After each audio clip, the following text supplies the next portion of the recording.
What is good, Fins Nation? What's good? It's your boy Reason.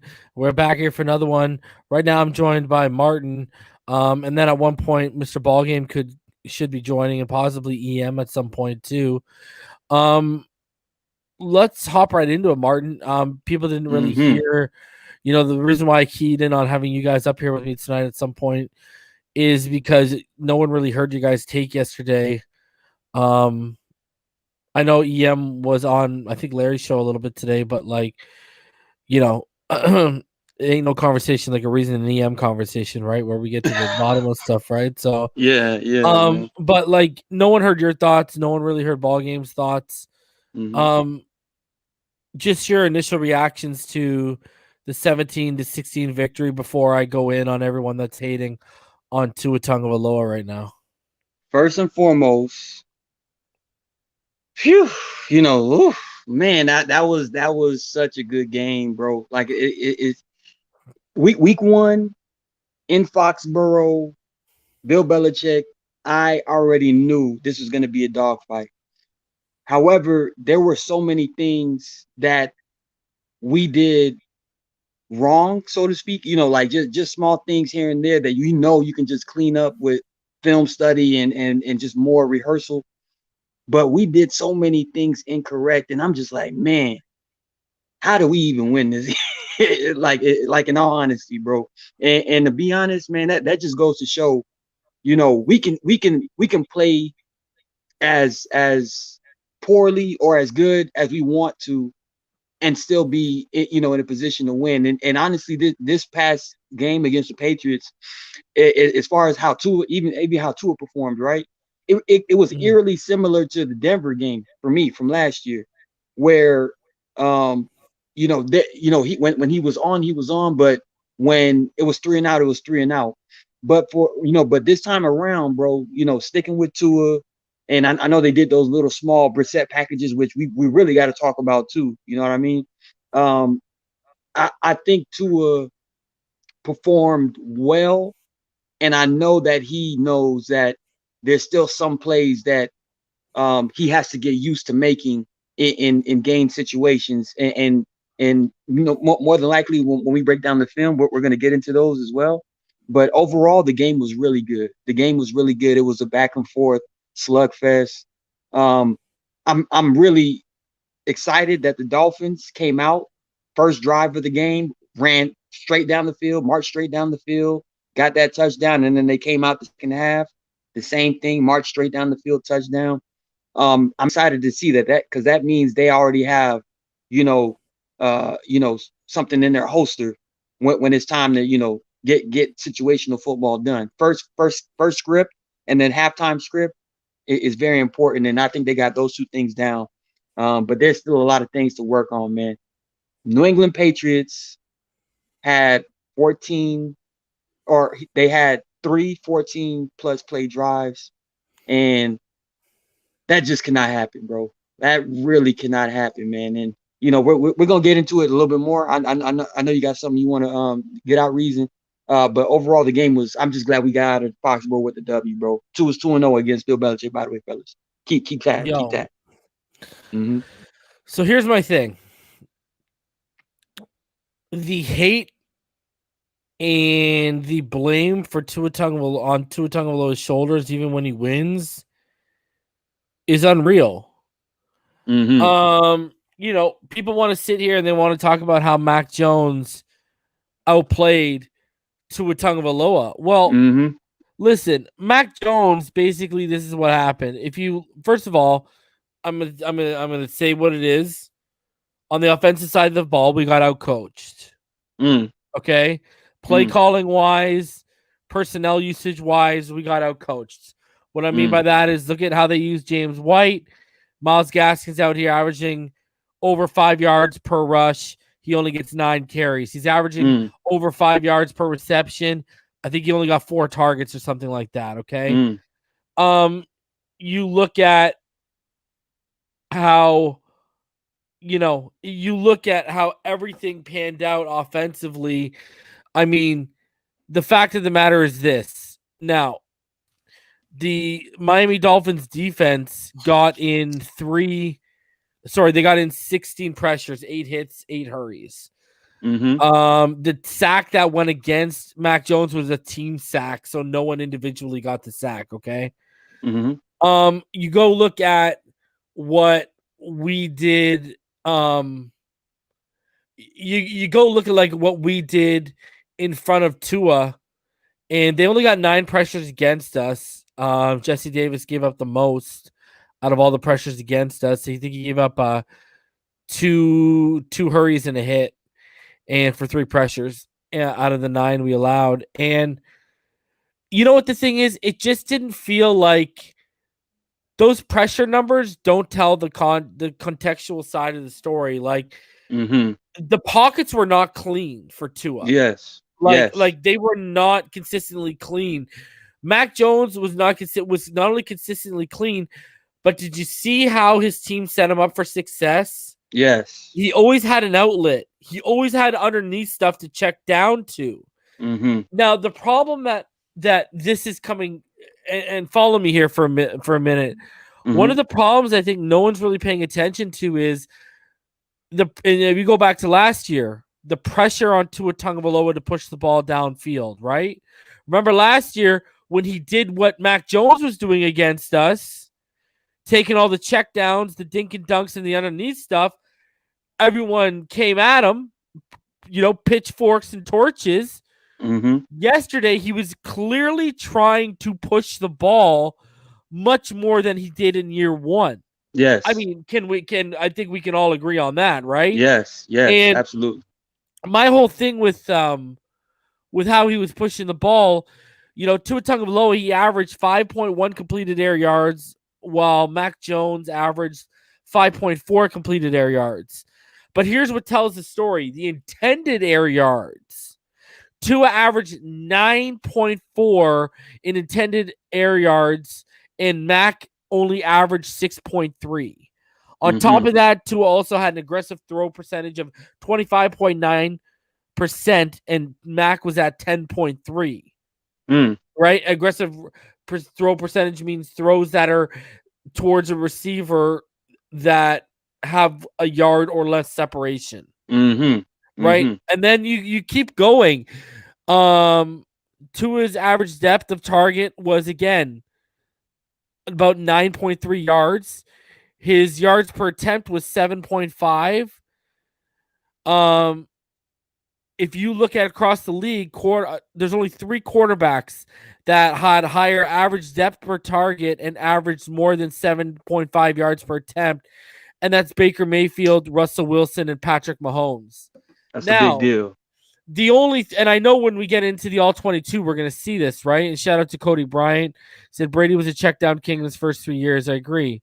Like, that's exactly how they used Mac Jones, was how they used Brady. Take what the defense gives you. Tua, we saw a little bit of what Saban warned us about when he came out here. He was always looking for the big play. When he gets caught holding the ball, it's not one read. He's looking for the big play. And Tua needed to take, first of all, let's be honest with ourselves. If he would have completed that end zone toss that Jalen Mills made a nice play on to Albert Wilson, we wouldn't even be having this discussion. Just before the half. Let's be honest. But first of all, you might agree with me. Side note, and I know we'll see this on the All-22, instead of dropping in the bucket over his right shoulder, if you would have put it over his left side, away from the defender, that's a touchdown all day. The back pylon, yes. Yeah, that's a touchdown all day. But we'll see that when we see the All-22, all that stuff will. But my whole thing here is, guys, I want to put things into perspective right now for people. All right? Usually I save the graphics and the good stuff for later on, but I really think people need to understand perspective here, okay? Last year, Ryan Fitzpatrick threw for what did he throw for 191 yards and he had 1 touchdown and 3 interceptions in week 1 against this defense? Very true. Okay. And this defense is actually better than last year. Exactly. This defense, between players returning from opt-outs and signings, i.e. Matt Judon, is way better, right? Way better. Yes. Way better. Way better. So if we put things into perspective here for a second, Tua I want people really to understand what Tua did. So these are 2020 quarterback stats versus Bill Belichick. Lamar Jackson, 24 of 34, 249, 2 touchdowns, 1 interception. Herbert, 26 of 53, 209, 2 interceptions. And he won the Rookie of the Year that year. Kyler Murray, 23 of 34, 170, and 1 interception. Josh Allen, 11 of 18, 154, 1 interception. Patrick Mahomes, 19 of 29, 236, and 2 touchdowns. Tua Tagovailoa yesterday, September 12th, 2021, 16 of 27, 202, 2 touchdowns if you include the rushing touchdown, and 1 interception. When you put them up, can we all agree, other than Herbert, because it's too small of a sample size, but last year he played like it, and these other guys are top 10 quarterbacks? Yeah. Top 10 signal callers. Sure. Yeah. Like Herbert played like a top 10 quarterback last year, but I'm not calling him a top 10 quarterback because it's only been 1 year. And even yesterday, guys, Herbert, yeah, he threw for like 100 more yards, but he only threw for a touchdown, and he threw an interception in the red zone that cost him the game. Almost. Okay. You know, like Tua made a bad throw and he almost cost him the game, but they bounced back. But here's my point where I'm going with this. When you put it into perspective of Tua Tagovailoa and what he did, like, do you guys realize Tua Tagovailoa is the youngest quarterback to beat Bill Belichick at Gillette in Foxborough? Do you realize Tua is the only NFL quarterback ever to win 2 games to be 2-0 against Bill Belichick in his first 10 games? Back to back. Do people not realize this kid? Yo, the wins haven't been pretty. The wins haven't been pretty, but he got it done, bro. No respect, bro. They don't have to be. They don't have to be pretty. That's for sure. And other than the Albert Wilson over the other shoulder, and maybe the Waddle, instead of back shouldering him, he could have let him. And because the safety McCourty, over the top. The safety wasn't over the top, right? So he was over the top of the defense. Other than those 2 throws, those 2 throws, he was gravy trained. You know what I mean? Like he had a couple drops, et cetera, et cetera. But like when you put his numbers up right here, boys, like, do people not realize? That's like, efficient, look bro. At Kyler Murray yesterday. Yeah, look at Kyler Murray against a beaten down Belichick opted out defense last year. True. I'm just saying, people need to really, really, really start putting things into perspective. Because I'll tell you right now, don't be shocked when Tua comes out and has a really good game this weekend. I wouldn't be at all, dude. I wouldn't be at all. Here's my thing too. Like, people are really, really not putting things into perspective in terms of, guys, how do you think Mac Jones would have looked like against behind our offensive line against their defense? Because I hate to be the one to tell you this, but guess what? We had a couple big turnovers. The New England Patriots were the ones that looked like the top 5 defense yesterday. And that was when you put together, and ball game will attest to this, that was talent and coaching. Yes, sir. Yes, sir. Tons of coaching. Like, they took away Mike Gesicki. He wasn't used that much, but when he was on the field, he was a non-factor. They put him in a box. Yeah, they played man. We're out here playing the soft zone and just giving Mac everything in front of him. And let's be honest, if it wasn't for an Elandon Roberts weak call, would they even have scored a touchdown against us? And honestly, bro, not to get too far off topic. That's where I'm going with it. The defense gave Mac Jones those 281 yards. Yeah. And they said, you can have all the yards in front of us you want, but you're not going to get in the end zone. And if it wasn't for the Elandon Roberts call, they wouldn't have got in the end zone, bro. Yeah. And they were efficient with, go get your 300, 400 yards. When it gets to the red zone, we turned into, again, one of the better red zone defenses in the NFL. That's right. Tua had a totally different game plan coming at him from the New England Patriots. Manning up, You know what I mean? And let's be honest, another thing too, we talk about getting out coached. Why are we getting away from the run? Like, I know. why? RPO. Like, and I talked about it yesterday, and then I went back and watched the game again last night. The recipe, boys. The recipe ball game. We talked about this. RPOs, up tempo, add in your little wrinkles like the read option that they scored on the first drive. That was the key to the scripted drives. Why are we going off script? RPOs are the same shit, bro. This is not like some Tua Tagovailoa has seen every RPO option you can basically give him. Just open up the RPO playbook. I said to Ballgame, me and Ballgame talked today. I said, listen, Ballgame, you're the defensive coordinator. I'm the offensive coordinator. I come to you and I say, listen, do your job. If you get the ball back to us and we get our initial drive for the first quarter and a half, I want to go up tempo and I want to see if we can build a lead on them to where now Mac Jones didn't have to test the boundaries. Tua had to test the boundaries yesterday. Mac Jones just kept everything in front of him underneath. So he didn't have to test the boundaries. Like that's all they did. And that's how they possessed the ball. Like 14 plays, 67 yards, and you end up with a field goal. That, man. The guy literally was like, people raving about this guy. The guy was the epitome of dink and dunk, bro. Right. And Tua did that last year, and everyone shat on Tua, bro. Yep. So double standard, bro. With my stats earlier, I just proved Tua was pushing the football. When you go by intended air yards, completed air yards, like yards per attempt, like completion, like come on, bro. Whereas Mac Jones. It's that, and why is everyone so in love? I'm not gonna go that far as to why they're so in love, because I think we already know the answer. But at the same time, as far as the eye test, Mac Jones didn't look good. He did look good. I'll give him the credit. I'll nod my head. I was like, you know what? Mac Jones didn't look as phased as I thought he would have coming out as a rookie game one in Foxborough, home crowd. He looked relatively poised, right?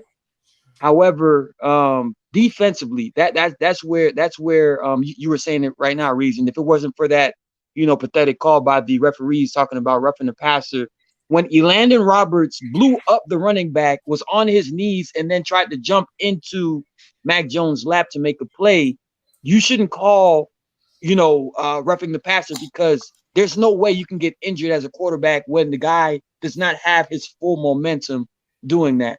That's just my personal opinion. But even so, that extended the drive, and then they got the touchdown, right? The Miami Dolphins defense completely shut down the Patriots in the red zone. And I was just more frustrated that they were consistently converting on third down, bro. Total for the game, they went 11 for 16. That was another thing. Well, think of it. They ran the ball over 30 times, They ran the ball more than us, yet we had a guy that was picking up 5.4 yards per play. And in Myles Gaskin, they do all this, but they stick to the run, and you're getting second and manageable, 3rd and 1, 3rd and 2. Like, just because we were playing such a soft zone, on those 1st and 20s, they would take the stuff underneath and knock the first 12 yards off, bro. And then come around on 2nd and 8, run for 5 yards, and now it's 3rd and 3, 3rd and 2. And you're like, you know what I mean? Like, we weren't okay. I talked about this on the show yesterday, right? Like, the guys up front were doing their job and opening the lanes for the linebackers to scrape to and fill the gaps, and they weren't doing it. Like, especially Jerome Baker. The only uptick I noticed, and that in EM confirmed what I saw today, was when they took Baker out. Yes. And Sam Eglovine came in. Him and Roberts a little bit better against the run, but like still, like you put McKinney there, those gaps are filled as soon as they open. Jerome Baker got exposed yesterday. As yeah, far but you know as what the thing is? People are going to look at the 12 tackles. And this is what I keep telling people. I told them last year. I'll tell them again this year. What good is that tackle if it's 4, 5, 6 yards downfield? Exactly. When the defender disengages you. Like no TFLs. Yeah, I know what you mean. I think there's still a lot of individual ball being played out there as well, but our linebacking core definitely need to do a whole lot better of react and feel. And then Wilkins, just from what I saw, Christian Wilkins still is setting himself too high, which is washing him away, which puts basically any guy behind him into the outside of him in conflict. So a lot of those holes definitely were a lot bigger as a result of those type of things. It's all technique, though. I mean, I don't know how much work they're really getting in practice against our guys. So when they go up against a line like the one that the Patriots put on the field, a lot of stuff's gonna be, you know what I'm saying, it's gonna jump to the forefront and look a whole lot worse just because that Patriots offensive line is pretty damn good. You know, and they're smart about what they did yesterday in regards to protecting Jones. I didn't see anything that made me worry about Mac Jones just because I know a lot of people, you know, fans and stuff, you know what I'm saying, that don't really know football. They were raving about, oh, Mac Jones. But, like, he's supposed to look that good when he had a clean pocket to throw from. We send 5, they block 6 and 7. You feel me? Like, your pressure don't get there. And he has a clean pocket to step up into, and we're playing on a soft zone where all he has to do is wait for the crosser to come because our guys are bailing. No one's there. Like, there was no one in the middle of the defense. And to Josh Boyer, I'm questioning, like, why did you go so far away from our strength? Because you added to the storyline in a sense by giving Mac Jones there's no way in the world they're supposed to be converting 3rd and 17s, bro. You want to hear something crazy? I was going over what. Sorry, but Martin, I just got to get this out. Before what you're talking about with the middle there, the linebackers were targeted 10 times and allowed 100 yards. The safeties were targeted 14 times and allowed 103 yards. 203 of his 281 yards came in the middle of the football field.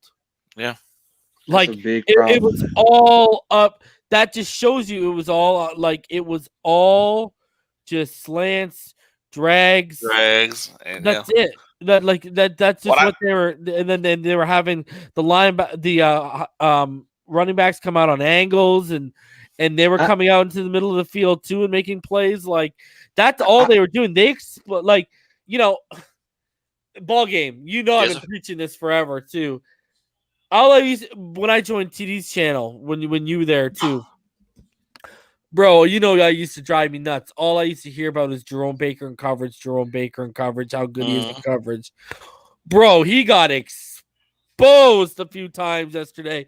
He did. Yeah. And I said to ball game when we talked privately, I'm like, what's the most frustrating part about it? This guy has some of the most disgusting pursuit makeup speed in the NFL, yet he can't just use that to mirror guys. Right. Like you should be stride with some of these guys, and you got the size on them too. Especially if it's a little running back like James White, you can afford to give up a yard because you can get your big body in the way. Yeah, I'm almost convinced, bro, that a lot of what we see live action is just not stuff that they practice on a consistent basis, which makes no sense to me. Well, we were not built for what they were running yesterday. That's why they put up so much yardage. I mean, we are built to be a predominantly press man defense. We can and bring exotics. We can throw exotics, put 9 in the box, but still hold down the coverage long enough to get that pressure. They went literally night and day, polar opposite of what we were. Soft zone, weren't getting much pressure. But early on, did you see early on when those few times where we decided on 3rd down and where we could throw some exotic and go into man, we either broke up the pass or we got pressure in Mac's face and he had to get rid of the football. But they couldn't duplicate it. I think when Raekwon Davis went down with that injury, it kind of shifted. He was wreaking havoc up front. Yes. Yeah, but Jenkins wasn't that bad, bro. No. He wasn't. He was plugging good. Yeah, he was plugging a lot on the run stops and things like that. But Raekwon Davis actually assists more in the pass rush. Yeah. Because again, Mac Jones, he consistently play action or whatever, consistently stepped up into that pocket once those two edges. What I warned everyone about is they established that run. The play action is going to come from McDaniels and company. And then they're going to wait for their opportunity and kill you over the top. And what did they do? Because they established the run, that first big broken play to Jacoby Myers out of the left slot, Coleman and Needham were up to the line of scrimmage because they were respecting the run. And then remember, you see them both drop back to Jacoby Myers because no one had him. My goodness, man! Like I it was remember. just, I'm telling you, these guys were not built for what they were running. I get why they did it. It's what we said earlier. Keep everything in front of us. We're just gonna let you can't field goal us to death. Right? It's gonna take you forever with your you're gonna run out of game clock. Right? I get what they did, but that's what, if people actually look at the context of the whole situation, this is why Mac Jones had the day he had in terms of the stat board. This is why you can't be a stat watcher. You got to actually know what you're looking at here. Like, if he did that against our press man defense, I think we'd be a little bit more impressed right now. Right. That's one of the reasons why I wasn't necessarily stressing too much, because of the fact that I know Josh Boyer had us out there yesterday running stuff that we're just not really built to do. Now I can understand running some zone periodically throughout the game to give you guys a rest, because that's really what it comes down to. They get an opportunity to take a couple breathers, especially if you're starting deep on the other side of the field and they're, on their 20, on their 25. But as you're getting ready to cross the 50, you need to be transitioning into what you do best. And then, and then keep them there in the middle of the field and out of the range of getting field goals and things of that nature, because now the dominance of what you actually do is right there in their face, and you got to make them earn everything they get. But, and maybe some of this was just him trying to do it to get them familiar with it, that they might try to do some of it later in the season or not show Buffalo too much of the same things and think, to throw them off a bit. I don't know. But I know for a fact that when you're giving up 3rd and 17s, that was ridiculous. That's why I said ball game. Hate on me all you want, Dolphins fans. New England looked like a top 5 defense yesterday. We did not. Oh, yeah, for sure. Say that. And that could be by game plan. That could be by design. However you want to line it up. That's just what it looked like yesterday. Miami yesterday, as far as how much they were giving up, looked like a bottom 15 defense, bro. I can't even front with y'all, man. Like they were giving up so many, like death by 1,000 paper cuts type of plays. I was like, damn. That's what we did in Chicago. I thought, Atlanta. That's what I thought we were going to do to them. Right. Bring exotic blitzes and all that stuff, but we didn't do it, bro. And sat back. And you know what's crazy too? Like, the run, think of how many drives we started off on 1st and 10. We ran the ball and we lose a yard or we get stopped at the line of scrimmage, while they're at least gaining 3 or 4 on that initial run. You know what I mean? Like even the polar opposite of how first downs were handled. I mean, they showed a stat yesterday. He was Mac Jones was 8 of 10 on 3rd downs. 6 of those came from like 8 yards and under. Right. You know what I mean? Like he was having to complete 2, 3, 4, 5 yard little dump offs. And another thing I talked about too, I know you guys probably noticed it. Justin Herbert, when you dived into his numbers last year, you saw that around half of his, nearly half of his passing yards were after the catch. Yep. Big yak. Mac was they looked like the team that was eating off yak, where I thought we were going to be the team that was eating off yak, other than Waddle and some. And I mean, Parker had success on those slants, but we only ran it like 3 or 4 times. True. We completed them like 3-4 times. You're right. I don't know. I expected like, if you go look at like, let's take a look here at the offensive snap counts. Because I was actually kind of surprised. We're getting the snap counts here, guys. The snap counts for the offense. So, Mike Gesicki only had 39% of the snaps, guys. He only had 21 of 54 snaps. Hunter Long had 18. Waddle had 43. Parker had 45. Like, look at, but they were on for like 80, 83 and 80%. But like, look at this, shows you the usage. They went heavy 12-man personnel. I mean, Durham Smythe was on the field 70%. Then you look at like Hunter Long, 33%, Gesicki 39%, even Ethan Carter 24%. But when you look at Wilson being on like, he's the next receiver behind Parker and Waddle, and he's only got a 41% usage. Then Hollins and Grant are at 13%. They weren't really utilizing this. Were you guys surprised? Because I know we saw it, but the snap counts kind of confirm it. They weren't utilizing the speed like I initially thought they were going to. I think that was intentional though, because obviously we had Waddle. We tried to get him the ball early. Albert Wilson looked like more of a decoy than anything else yesterday. Yeah, but on the boundary. Yes. Yeah. But Fuller, I think once Fuller gets back into this lineup week 2 versus Buffalo, I think we're gonna start seeing that. Remember we were talking about during the offseason, that NASCAR package where it's just nothing but speed, and then obviously in the middle you can have like a Gesicki or something in there. I think that's when they're gonna start using that type of speed when Will Fuller gets back into this lineup, and we're just gonna unleash everybody like up the seams and up the sidelines, bro. I would think that, in history, the first week game is really supremely vanilla in terms of what he's, because they only truly had 6 days really of actual practice to install, and that's not a lot, Marty. You know that. Like, you gotta, there's very little that you can get in. So I do believe that they're going to open this thing up a little bit more against Buffalo, and we'll get to see them feature a lot of the speed guys and things of that nature, and the concepts, a lot more different concepts than the one they featured yesterday. I just don't know how much different the run game will look. You know what I mean? And then Buffalo's not really a stout run defense team, so we can't have a lot of success there.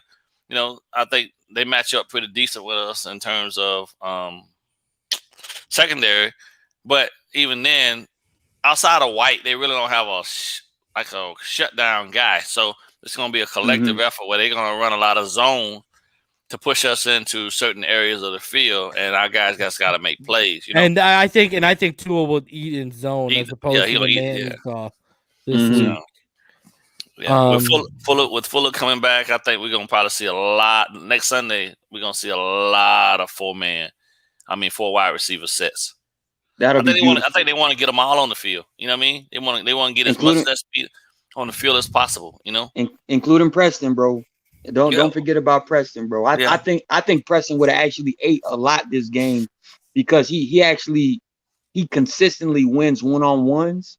And again, remember like how we said to his chemistry with Preston, I think his chemistry is just better. He was an injury scratch, right? Yeah, with the foot. With the Liz Frank injury. Liz Frank. So also I think we'll see a bit more, because with Buffalo, the strength of their offense obviously is the passing game and keeping. And like I told the reason earlier, bro, if they want to do anything, they can just copy what Pittsburgh did to him. Like, I was watching the game and trying to figure out, why the hell is Watt? Then I realized that after the first time I saw him get off, I was like, he's stressing the tackles. Like, he was so wide outside of the tackle that the tackle literally created an inside gap that the guard couldn't feel, and he didn't have no choice, because it was either let Watt go completely around him or stay in tight and hope to catch him before he got to Josh Allen. And I was like, that's kind of smart that he taking that one extra step, and he was attacking his upfield outside shoulder. You know what I mean? Mm-hmm. And no matter how much the tackle set to try to get over there to get to him, the speed that Watt was, it was just phenomenal. How they, and I was like, damn, Buffalo is not going to adjust this at all. I was like, man, I hope the Dolphins looking at this, because we could have had TJ Watt, but instead we got Charles Harris. Yesterday they came out after the half, right after the second half, and going into the second half, Steelers ran the damn bear. 46? 4-6 bear. Yes, sir. Yes, sir. And they started getting out they got out the Josh Allen. They had no way of picking it up. And they even ran a 3-4 version of it. Short yardage. Can we run the bear with McCourty or Holland as a single high? That's who come down. Yeah, you're gonna bring one of the safeties down to the box. So yeah, you got outside. And I'm not gonna lie, Javon Holland, man, that dude was screaming across the field, man, making hella plays, bro. He didn't even get targeted yesterday. Nope. He got targeted? No. He didn't. Oh, yeah. I'd stay away from him too. Look, that kid that hit for the force against Jonnu, yeah, that flipped him. Yeah. That was a fumble, bro. Like we should have jumped on that too. Look, the Dolphins defense is clearly they're gonna watch the film and they're gonna understand, okay, we can't do that no more. But the Dolphins defense, we have I think we have a top 5 defense, bro, as far as personnel wise. We just have to not get out of character as far as play calling. Losing Raekwon Davis that early, I think, influenced a lot of what they wanted to do defensively because of his skill set and what he actually provides as an interior rush and even gap stop. But John Jenkins still did a hell of a job, though. He played well. He played well. But just a different skill set altogether. You know what I mean? From the pass rush standpoint, Jenkins doesn't give you what Raekwon gives you, but against the run up there, he was doing his job. Yeah, taking on them double teams. You know what I mean? So yesterday, Jalen Phillips only saw 22 snaps, which is about 29% of the snaps. Holland only saw 32% of the snaps. He saw 24. Baker was out there for 74 of the 75 snaps. Crazy. Eric Rowe was out there for 65 of the 75. Jones and Howard were out there for every single snap. Van Ginkel was out there for 71% of the snaps, 53 snaps. Ball game, Van Ginkel didn't really have a strong game yesterday, did he? No. Not really. No. Yeah. Not really. It was one of the few games where I've come away like not impressed with Andrew Van Ginkel. Now I know I'm not going to see that every game, but like he was out of position a lot in that game. Well, I think a lot of that really comes down to the fact that Boyer was calling stuff that's kind of foreign to them. When we're in our man stuff, it's pretty straight. It's pretty simple that your job is outside contain, attack the outside shoulder of this guy and get there. That's it. But when you're in zone, right, you got to make sure, one, you got to attack the guy just a tad bit different, right? You can't just rush in. You got to make sure that he's not going to leverage you, or out leverage you, and then wash you away. You know what I'm saying? And then at the same time, he could have had, I think he had a couple of plays where he was actually dropping back to the flats, and he just looked hesitant because that's not really his strong point. Man, I think Agba, for what they were trying to do in terms of if they're going to zone blitz, Agba needs to go to the big end side. I think so. Have him come. Yeah. Because that's not, pass rushing is not Christian Wilkins' forte. So if you really want I think he'll have a better chance of disrupting, especially from right-hand quarterbacks, coming straight down the pipe at him from the strong arm side as opposed to backside.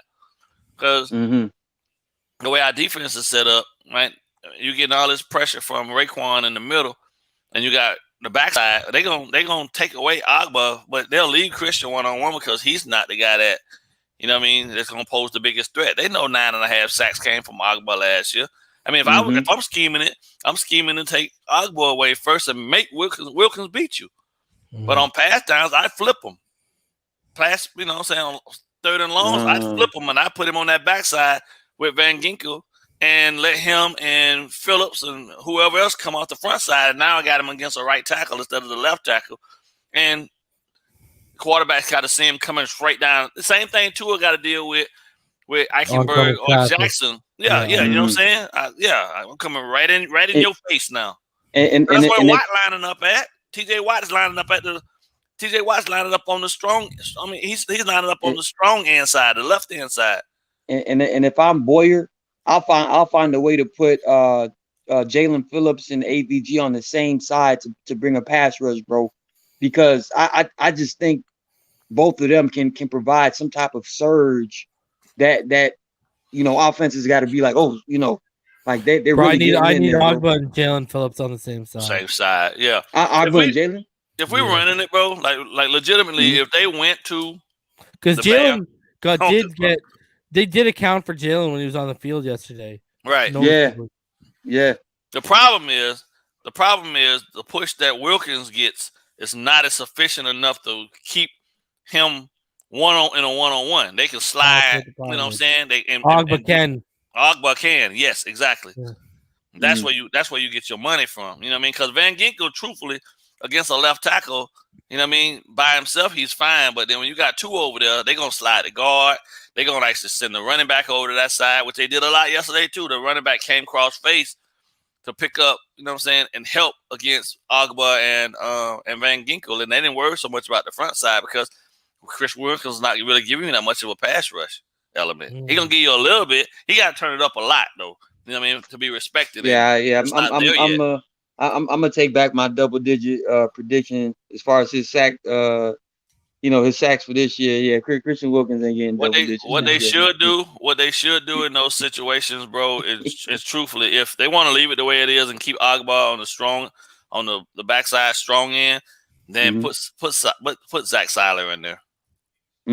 I love Seiler. They can put Seiler in there for Wilkins on those key pass rush situations because he's gonna give you way more push than Christian can give you every game, bro. Yo, they're not gonna. Okay, first of all, I'm gonna answer this question. Then we'll get back. SC42 $7.99. What do you think made us so efficient on our first drive each half, but not on other drives? Were they not sticking with what worked, or New England adjusted? Well, we kind of talked about that when on the drive of the first drive of each half, they kept that RPO up tempo, and then they mixed in the wrinkles like the read option and other stuff, and they didn't keep that tempo up, and they didn't stick to that script. This is why I said earlier, if Ballgame was a defensive coordinator and I was the offensive coordinator, I would have went to him and said, listen, I want to run this offense for the first quarter and a half. I could script the first quarter and a half, really. Yep. And then script that first quarter and a half, the first three drives, see if I can get up on them. So then if I can get up 14-0 or 21-7 or 21, God love us, 21-0, now we can sit back. We force Mac Jones now. We can go back and we don't have to play this zone bullshit. We can get in the man. Blitzes. We can bring blitzes. We can be exotic, and we can play to the strengths. And now Mac has to test the sidelines and outside the hash marks. None of this dinking and dunking over the middle, right? So and underneath. So that's what I would have went. I would have seen if I could have, because I really think if you go look at both those drives, boys, they were on their heels. They didn't know how to. They had no answers whatsoever. And what's great was we even caught them making player substitutions too when we were keeping them up tempo. Yeah. Like I don't know if you saw, but Judon was like looking around and like yelling at guys, and guys were running off and coming on, and I was like, "Oh, we got them right now." Yeah, they and I don't know, lost.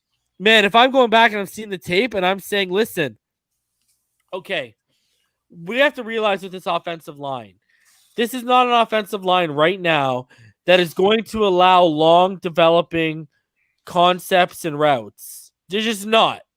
All right? Now, you can have fast guys that can get there quickly, but we need to turn this offense into an up-tempo, RPO, quick hitter, get the ball out offense. Like, if it's underneath stuff, take it. Like, that was the big difference between Mac and Tua, was Mac would take the underneath stuff, Tua, like I said earlier, was looking for the big play because all the pressure that's been there. I ain't mad at him. I'm not mad at him either.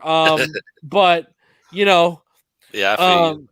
So, anyways, just to finish off the defense, like Davis only ended up playing 5 snaps when it was all said and done. Coleman only got 2 snaps, and one of those was the one he got burnt on. Yep. So Sam McGaveen and Landon Roberts both played 48% of the snaps. Needham has clearly locked himself in as the number 2 guy. And Adam Butler was used quite a ton, and Jenkins. I actually thought Jenkins had a decent game when I went back and watched it a second time too. He played well. Yeah. Mm-hmm. Yeah. I wanted to show this too, guys. How would you adjust this O-line for future games? Asked King Z305. Well, first things first, I would sign Wagner or Schwartz. I'm sorry, Jesse Davis. I don't know. We'll get into PFF grades here in a sec. I don't know what the hell PFF was looking at yesterday because Adam was like one of our higher graded pass blockers. I don't know what they were looking at. Like Jesse Davis. They did a bump and then they did the grade. All right, yeah, let's give him a. Dude, Jesse Davis was brutal yesterday. Oh man, the tackle position is not. Let me ask you guys this. Now that we know that, it's Kinley that tripped Liam Eichenberg, so he didn't technically get pancaked. Mm-hmm. I know he had a really strong first quarter, especially on that initial drive. What would you guys do? I know Flores already announced today that Austin Jackson's the starting left tackle. Are you going with Liam Eichenberg? I'm going with Eichenberg at right tackle. And you're taking Jesse out? I'm almost 100% certain that they want this line, this young group, to be the future. So they're gonna give Austin Jackson every opportunity to get better and through fire. And they want to build these guys to stay together for a while, so they're gonna put it back out there as soon as possible. Eichenberg probably gonna replace Davis on that right. Davis on that right side, and that's gonna be the line for Sunday. I can almost guarantee it. Watch. And Eichenberg barring anything that says Jackson ain't healthy, if he's healthy, he's starting at left tackle. I don't like it because I think Eichenberg played his ass off. Right. But that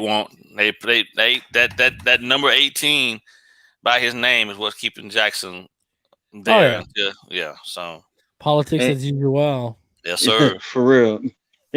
And I will say, like how you said, ball game. I would keep Eichenberg at left tackle. However, let's just go ahead and stick with Flores' plan and let's keep Austin Jackson at left tackle and then move Eichenberg to right tackle, considering how well he played, for his first snaps in the NFL, and see how that handles.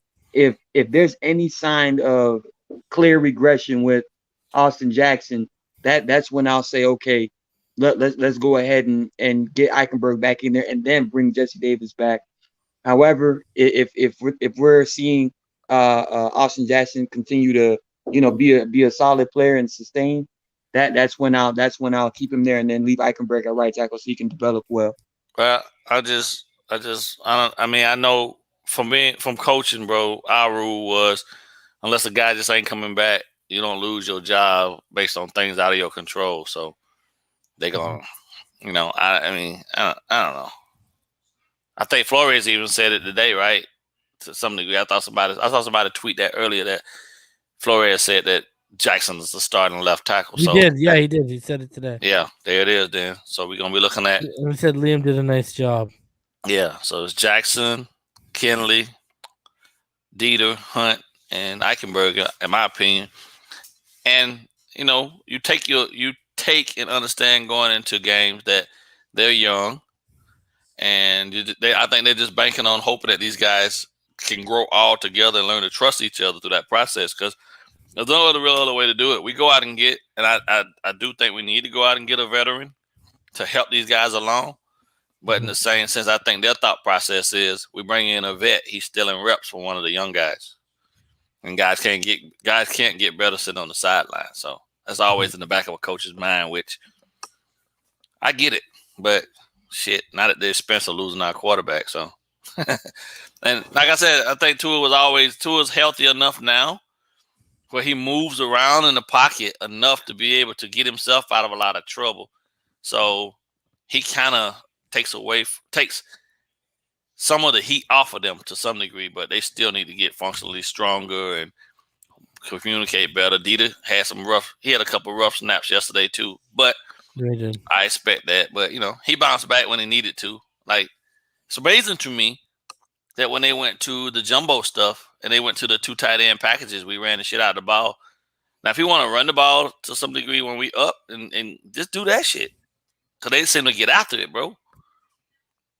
But like, don't be going away from the RPO when the shit's working. Like I told you earlier, I think my if you'd have come to me and said that, and I was a defense coordinator, I would have told you, hey, you run this shit until they make you come out of it. Yeah, exactly. Yeah, and it's the same philosophy you take with your defense too, right? Yeah. All right, so this is Tua Tagovailoa's passing chart. Obviously the green is incompletion, the red is in 1 interception. So as you can see, he was 2 of 4 from throws of 20 yards and beyond. He was on short throws of 9 yards or less. He was 13 of 14 for 113 yards. But he was 3 of 13 on passes of at least 10 yards or more, as you can see right there. But he totaled up 89 yards of those, and in all fairness, 2 of those throws were dropped, right? Like the Waddle drop, for example, right? So which could have been huge had he taken it up the side. But you look at this chart, and I mean, you look at the attempts of 10 plus yards, 13 attempts, and again, he averaged 5.1 completed air yards, and Max Jones averaged 5.4 completed air yards. His intended air yards were 9.4. Mac was 6.3. Tua had an aggressive throw percentage of 25.9%. Mac was 10.3%. So you see Tua was pushing the ball even when the windows were a little tight. Me and Martin already covered. If he would have thrown over the outside shoulder towards Albert Wilson and scored that touchdown, we're probably not even having this conversation. Tua also averaged about 2.5 seconds in time to throw. So when you look at this passing chart and you compare it to, I don't know, Mac Jones, right here, I mean, Mac Jones, he was 2 of 3 on 20 plus yards. But you look at all of this stuff from 5 yards and up. I mean, he was just feasting underneath. It was all just underneath. And then when he had the chance, he went over the top, clearly, right? But I mean, look at how underneath this is, this passing chart. I mean, 29 to 39, but it's all underneath. I don't know. It's just I never thought I would see 29 completions. Like, I mean, you know what I mean? Like, we gotta say, let me do a quick count: 3, 6, 8, 9, 10, 14, 18. It was disgusting. 20, 21. My God, 24 of his completions came in front of 10 yards. Wow. What kind of defense were we running? It was, and what did I tell you? What did I say? Everyone thought we were going to be the speedy team, the yak team. Look at the yak. Justin Herbert, everyone talked last year about how half his yards were all yak. What do you think Mac Jones was yesterday? Mm-hmm. This is like as dink and dunk as a chart as you can get. You made it work, man. It was tough to watch, bro. It was tough to watch. And when you do that split screen with his chart and Tua's chart, you can clearly see, bro, it's good to have a good offensive line. If you're in zone, let me tell you. If you're in zone and I clearly see you bailing, I'm dumping it underneath and let my guys get as much as they can and get down. It was a perfect game plan because Boyer had it. I mean, maybe they anticipated and that's why they went max protect on a lot of things because they thought we was gonna press up, but when we didn't, you cut out the whole game. Can you hear me? Yeah. Yeah. When we didn't press up. In circumstances that most people would have thought without a shadow of a doubt, oh shit, they finna press up. And you see motherfuckers bailing early. I got a joke thing about that, like, man, I gotta do is just wait on the crosser. I got 7 blockers, they gonna send 5. Okay, I got this. I can make this throw. You know what I mean? And they keep it's just I just didn't get it. At least if you're gonna do it, switch it up to the point where maybe it looks like zone, but then you walk back down slowly to press. You know what I mean? To throw him off, but it just completely went zone.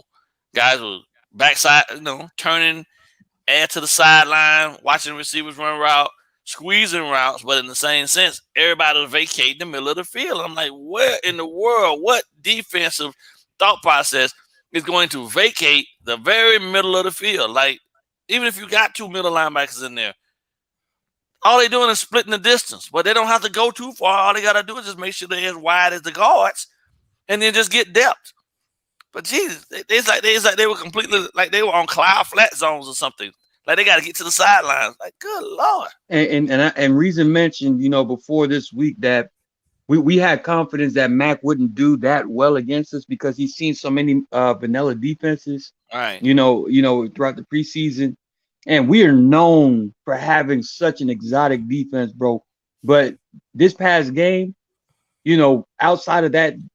Byron Jones blitz that he got the hit on Mac Jones with. Mac Jones, yeah. That was the only real play that we kind of dialed up, man. Everything else was just basic schemes, bro. And I was like, what's going on? Coming too. Even when they set the linebackers, they were coming from 10 yards deep. I know.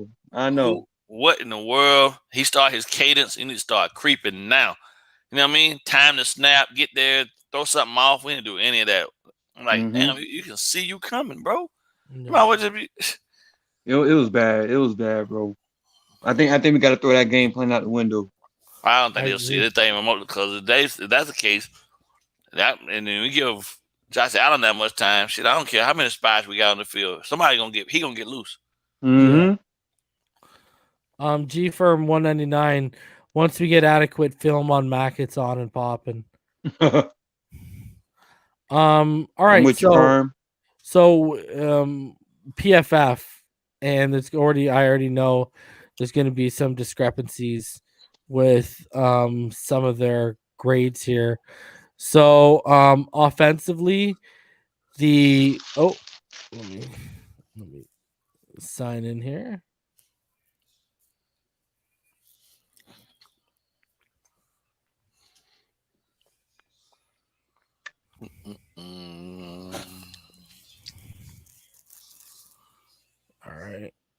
All right. So offensively, Devontae Parker was the highest graded Dolphin. Okay. I shared the wrong screen. Here you go. He was at 82.9 offensively. Myles Gaskin was at 80.1. Jacoby Brissett on 2 snaps, somehow 75.7%. Yet he didn't throw the ball and he didn't pass block. And his run grade was 70.7. So shouldn't he be 70.7? Where did this random extra 5 come from, bro? Like, they can't even explain where the 5 comes from. It makes no sense. Oh, my God. Malcolm Brown was a 74.2. Jalen Waddle was a 72.7. Achman was a 71.4. Kinley was a 70.7 and the highest graded offensive linemen. Jesse Davis was the second highest. I don't know how that happened. But when you go down here, Tua Tagovailoa had a 57.8 offense rating, 68.5 run because of the touchdown, and then a 54.5 passer rating. What time is the game Sunday? I might drive down there. 1 o'clock, bro. 1 o'clock. Yeah, I might go down there. Shit, get up about 6 and drive down, and then scout me a ticket. You gonna tailgate, bro? I might. Shit, it depends on if my sons want to ride down with me or not. I don't want to ride by myself, but I was about to say bring them down, bro, because this is gonna be a slugfest, bro. Yeah, I don't want to be in this. I want to be in the stands watching this one. Shit. Ogba was their highest graded defensive player at 86.1. Javon Holland was an 82.5. And Howard was an 80.4. Brendan Scarlett with that near pick, 77.6. McCourty, 72.8. Down at the bottom, he only played 5 snaps, but enough for them to give him a 25.1.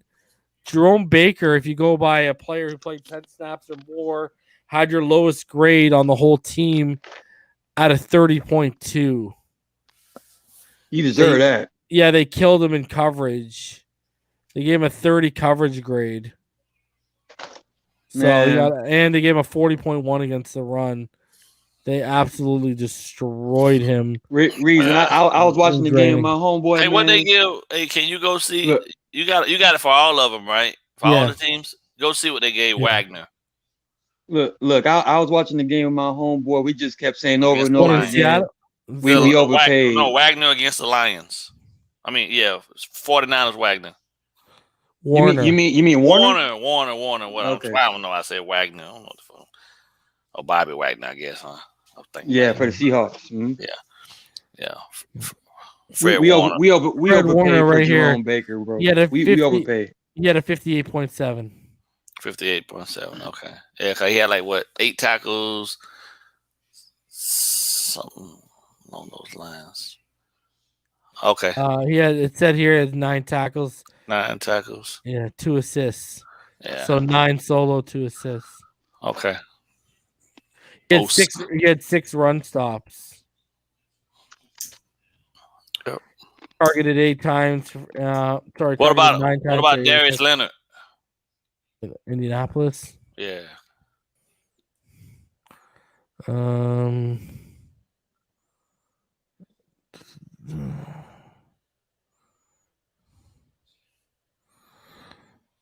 had a 71.3. Really? Yeah. He had 2 hurries, so he had 2 pressures. Oh, okay. He had 5 tackles. They sent him a lot then. Okay. Yeah. Kwity Paye was the highest defender. What about the boy in Buffalo, Edwards? In my last one. Well, Mario Edwards? No. The linebacker. Tremaine Edmonds. Edmonds, yeah. He had a 62.4. They hate us. All that hype about Gregory Rousseau, and he puts up a 57.7. So, yeah. Okay. Good. That's a good question. I wonder what Chandler Jones' grade was. 99.9? Shit. Let me see. I'll tell you right now. Three sacks. 5 sacks in the first quarter, bro. Yeah. He had a 93.8. Okay. It's ridiculous. He had a 93.1 pass rush. What else could he have done better? I want to know, PFF. Tell me that shit. That's what I'm saying. Where's your? I need you to see your grading scale. Yeah. Good Lord. That's unheard of. 5 sacks by one dude in one game. Well, we meanwhile know why Jerome got killed, because a lot of those tackles came well beyond the line of scrimmage. And we know he got roasted in coverage. But that's the thing, man. We kind of knew this though, and for us to release Bernard McKinney. I'm trying to think. I'm starting to believe Bernard McKinney. Either 2 things happened. One, they saw the same but a more elite version skill set of what Raekwon McMillan offered them, and we knew they didn't like that. Or B, something went down behind the scenes where between McKinney and Flores or something, it makes no sense because even all the beat writers and everyone who's going to practice were raving about how good he was against the run. Yes. And we saw it in the Chicago game. Right. It makes no something doesn't add up. The blocking grades. Your best pass blocker was Malcolm Brown, then it was Robert Hunt, then Liam Eichenberg, then Solomon Kinley, then Carter, then Dieter, then Jesse Davis. Yeah, Jesse Davis somehow ended up with and that was all because of his ability in the run blocking, like an 82 run blocking grade. Yeah, Malcolm Brown he was definitely picking up some key blocks. Yeah. But you look at Jesse Davis, he allowed a hit, 2 hurries for 3 pressures. Dieter allowed 2 hurries. Solomon Kinley allowed a hurry. Eichenberg and Hunt also allowed a hurry. So we allowed 9 hurries. 9 pressures, 8 hurries, 8 hurries. and 1 hit. I like Jesse Davis to me, this pass blocking, and I know what Myles Gaskin got because he got blown up on that one. He got like pushed all the way back to Tua, but Jesse Davis to me was worse than the 51 point. Like I thought Jesse Davis, guys, I thought Jesse Davis was awful yesterday. Eichenberg, I get why people want to just try him at right tackle because, I think he's, especially in his base and fundamentally and technique wise, he's better than what Jesse Davis is. But Jesse Davis was just getting dominated yesterday on certain stretches. So was that Matt Judon's side? Matt Judon played both. He came at because he's the one who was. I'm pretty sure he was the one who was up against Eichenberg when Kinley tripped Eichenberg. Yeah, I know with Josh Uche they got Eichenberg that one time. Oh yeah, hit him in the helmet. Popped him in the helmet. Mm-hmm. It might have been Uche actually on that one where he fell down with Kinley. I can't recall the specific play, but someone asked what Kinley graded at. What Sewell graded at. Did you see him? How dominant he was against Bosa for a little bit there? At left tackle. Yeah, they used him. So they gave him a 75.6 grade. He had a 67.5. He allowed 6 pressures because he had Bosa. The 78.8 run block, and then he had a 75.6 offensive grade. Well, they put him back over. They put him back at his natural position, huh? Yeah. Smart for them. Shit. Good deal. Because Decker's out. Wow. Maybe we trade for Decker. We're not going to do nothing. They're going to roll with this whole bunch, at least this season. Like, we need to just come to that realization. Did Fitz break his hip? It dislocated his hip. Ooh. That is just irony right there. He's out for 8 weeks. That's bad for somebody his age. That's irony, bro. So, in the coverage versus receiving, Eric Rowe, he's targeted 9 times. He allowed 7 receptions for 54 yards. Aguilar was the one who got the majority of the yards against him, but he allowed no interceptions. Jerome Baker was targeted 5 times, allowed 4 receptions for 52 yards. He allowed 13 yards per reception. Obviously, the James White 25-yard hitter was the biggest. He also allowed 2 first downs. Rowe allowed 3. McCourty, he was targeted 4 times, 3 receptions for 33 yards. Byron Jones was targeted 4 times for 3 receptions for 27 yards. Xavier Howard was targeted 3 times for 3 receptions. He allowed 20 yards. Andrew Van Ginkel, when he dropped back into coverage, either in the flats or dropping back in coverage, was targeted 3 times for 3 receptions for 26 yards. Nick Needham was targeted 3 times, allowed 2 receptions for 9 yards. Sam McGoveen targeted twice, allowed 2 receptions for 22 yards. Landon Roberts allowed no receptions on the one target. Javon Holland also wasn't targeted. So you won't see that here. Justin Coleman allowed one reception on one target for 22 yards to Jacoby Myers. So I guess that one out of the left slot that I was talking about earlier, they attributed to Justin Coleman. Brandon Jones, Hunter Henry caught his lone target against Brandon Jones for 16 yards. So, I mean, other than, your best graded guys were Nick Needham, obviously Landon Roberts, and Jason McCourty had a pretty high grade too, I believe. Aaron Jones had a 70.1, McCourty had 73.6, and Eric Rowe 69.2, Jerome Baker 30.0 grade. So that kind of breaks down, because I remember last year a lot of people thought it was only X on D-Hop when Byron had D-Hop a few times last year. So it kind of lets everyone know who's catching what on who, right? So kind of gets people in a little in-depth look. So in other news, my man Jeff Okudah can't catch a break, boy. I know he's hurt. He's out for the season, bro. Oh, they announced it's done for the season? Yeah. I heard they thought it might have been a ruptured Achilles. I guess it's confirmed, right? Yep. So were you guys surprised about how last year we were one of the best third down defenses in the NFL, and we allowed 11 of 16 third downs to be converted? Mm-hmm. Like, these are the type of things where, it's a victory Monday, yes, but it's kind of like the realization has hit a few people that if they don't clean this stuff up, this can be a long season. You know what I mean? Because EM made the point to me privately when we talked today, and he's right. Mac Jones didn't have any perimeter threats. What if you got a team that's got legit receiving options, plus they can run the ball? Colts.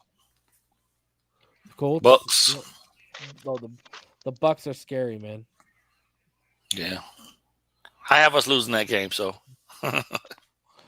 Yeah, but my whole thing here is if they don't start cleaning this stuff up ASAP, yeah, we won in Foxborough, but this looks like the same old Dolphins as last year. Do they really look, when you look at the deficiencies of what the offensive line and the linebackers showed you yesterday, do they really look that vastly improved?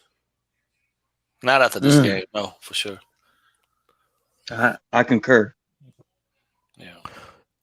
And how long until that catches up with them? Because that team last year didn't make the playoffs. Yeah. I think against Buffalo at home and our environment with the elements to our advantage, we go back to doing what we do best against them. Mm-hmm. Defensively, at least. And Shorty's out here, and he said, "Reason this offense looks the damn same." I don't know that drive on the first drive and the one that coming out after the half just looked pretty impressive to me. So I know it's in them to do it. They just got to sustain it and keep doing it. Don't break. If it ain't broke, don't fix it. Shit. Yeah, but doesn't it worry you that it was the same stuff as Chan Gailey? Like, you would have successful game scripts and then you'd get away from that game script? Yeah, definitely a concern. But, I attribute a lot of that to first game for Gotsi, really in this new offense, trying to get a rhythm, trying to avoid showing too much of the same thing so people don't have much to pick on. So that's probably what I'm going to give him benefit of the doubt and think that maybe that's why he moved around so much with stuff and just felt like when we needed to go back to the stuff that he knew would work, it was there for us. Like right after the half, come out, score the points. They never took the lead anyway. So we just needed to hold on. So don't show too much. Give Buffalo different formations to look at and things of that nature so that, in truth, what you show, you know what I'm saying, on your 2 scoring drives is what we probably gonna see a lot of this Sunday coming. So show it to them enough to get the points, and then you throttle it down, and then just move around to other stuff to confuse them, maybe. So I don't know, but that would be my thought process. That's the only thing I would do to try to give them a little bit of understanding as to why he didn't stick with it. Just don't show too much too early. So, and I also believe that the reason why Phinside is saying it looks pretty much like the same damn offense from last year is because we have the same pretty much the same damn offensive line, bro. Like when Tua has time to throw the football 3 to 4 seconds, like when he has that much time to throw, he's usually going to carve you up. And again, it was the same song and dance this past game, bro. The Patriots were the one that looked like you said the top 5 defense. They were bringing stunts all over the place. We couldn't really pick it up too well, and he was rushing. He was rushing at times, and he was actually, there were even sometimes where Tua, he just missed on a couple of throws. You know what I mean? Like even the Jalen Waddle throw, right, where he dropped it, like you obviously when the ball hits the receiver's hands, it's like, okay, hit your hands, you catch that football. But Jalen Waddle was open enough to where if you put it on his chest versus putting it all the way out to, where he has to extend with his hands, it would have been a different result. And even I saw a play where, because the rush got to Tua so many times, he decided to do, as far as the high-low concept, he was looking at the low as the first read instead of the high-low. And there was times where Gesicki was coming open and he would just miss Gesicki and stuff like that. So it's like, man, you know what, man? When you have the same type of issues with the offensive line, you have the same type of process as far as how you go, pre-snap in your mind of what you want to do, and it kind of showed, with Tua. And obviously game one is game one, but I think the offensive line knows, bro, and we mentioned this from the very beginning. If they don't step up, bro, if they don't protect this kid as much as we would like them to do, this Tua experiment, this year Tua, he's gonna do as much as well as this offensive line does, bro. We're gonna go where this offensive line takes us, and right now we're just like looks like the same thing from last year, but they're still young, so we're gonna keep giving them opportunities and time to grow. So let's see how it progresses, man. Yeah, I've been saying that since all off season that this offense goes as far as the running game, the passing game goes as far as this offensive line will take them. This is why I believe, even if this team, let me tell you this, when you sit back, and I know it's only one game, but it's a lot of the same issues as last year. Do you really think this linebacking core and this offensive line is good enough to even make a deep playoff run? Not right now. No, not at all. Not at all. So don't you feel like we're kind of going in a circle here? Yes. Don't you feel like if we get to it almost feels like with the way what this team has showed, because the reason why people are going to be like, oh, it's one game is because it's been one game. The difference for a guy like me and for some of you guys is we've been highlighting these issues for months. First game out of the gate, we see these issues. And True.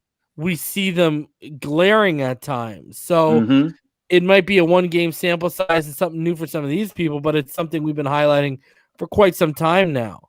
True. And, especially when you get to the playoffs, the opposing defenses and coordinators and coaches will highlight your biggest weaknesses and you have to beat them with your biggest weakness. That's why you saw when they took away Derrick Henry yesterday how badly the Tennessee Titans looked with their biggest weakness out of the two, which is Tannehill having to try and beat them. Yep. So win the game for them. So I look at this and I don't know. It's like you knew this was going to catch up with you, right? Like last year, Josh Allen had almost 3.1 seconds in the pocket. Is it really too much to ask for Tua to be flirting with 2.7, 2.8, and like clean. You know what I mean? Like not having to roll, like clean. Because if you give him that, he's going to annihilate teams. Yes. And why are we getting out of his strength, which is the RPO? That's what he's known for. He uses his head. He makes the read. He makes the call. He makes the play. Why are we getting away from that? Like the Eagles won a championship off an RPO-based offense just a couple years ago. It works. I mean, we saw how on the heels the New England Patriots defense was. And it's just like, what's crazy is it's like from the product in the field to some of the coaching, it's predictable. Yeah. And like for us, you know what I mean? Like we knew we were going to see it play out this way. Yes, we squeeze. How many times can we like? Let's be honest. We got out rushed, right? Mm-hmm. We got out coached. Mm-hmm. We got out fought in the trenches. Yep. Both sides.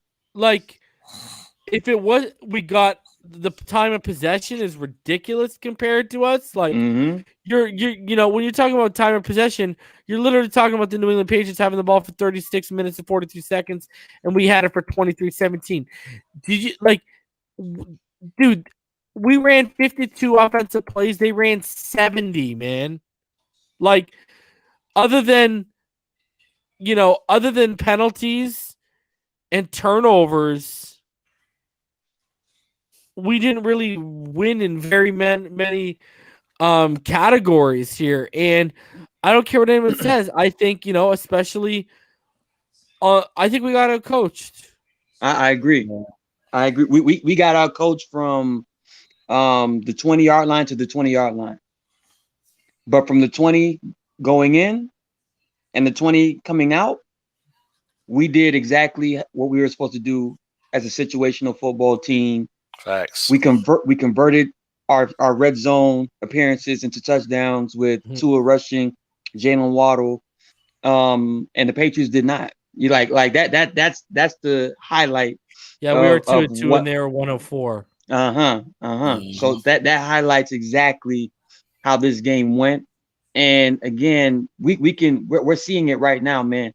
We can clearly see what we did wrong or what we can do better, and we still get a win in Foxborough against Bill Belichick, against Josh McDaniels, against Matt Patricia, against Kyle Van Noy, again.